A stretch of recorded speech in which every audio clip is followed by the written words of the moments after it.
મિત્રો, કૃદંત બહુ સરળ છે અને મજા આવે એવું સબ્જેક્ટ છે. કૃદંતનો બેઝ છે ને એ ક્રિયાપદ છે. જેમ કે કૂતરા ભસે છે, તો જે ભસવાની વાત છે એ ક્રિયા છે. પણ જો ભસ ધાતુ ઉપરથી ભસે છે, ભસતા હતા, ભસ્યા હતા, તો એ જો ભસતા, ભસ્યા, ભસેલા, ભસનાર આ બધા એક કૃદંત છે.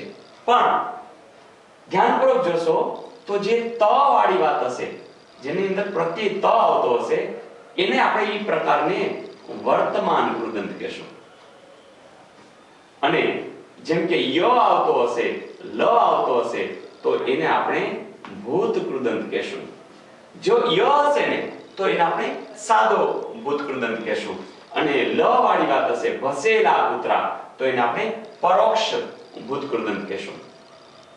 તો ફરીથી જો ત હશે તો વર્તમાન કૃદંત, ય હશે તો સાદો ભૂત કૃદંત, લ હશે તો પરોક્ષ ભૂત કૃદંત. ભસનાર, રમનાર, વાંચનાર વિદ્યાર્થી આગળ વધશે, તો એ જ્યારે નાર જેવો પ્રત્યય આવતો હશે તો તમે સમજી જ ગયા હશો કે એ શું હશે? ભવિષ્ય કૃદંત. ફરીથી ત, ય, લ અને નાર. ત એટલે વર્તમાન કૃદંત, ય એટલે સાદો ભૂત કૃદંત, લ એટલે પરોક્ષ ભૂત કૃદંત અને નાર એટલે ભવિષ્ય કૃદંત. હવે વાત છે તમારે વાંચવું જોઈએ અથવા તો તમારે વાંચવાનું છે. આ મને લાગે કે વિધિ જેવી વાત છે, તો એને સાદો અથવા તો વિધ્યર્થ આપણે કહેશું અથવા તો સાદો કૃદંત કહેશું.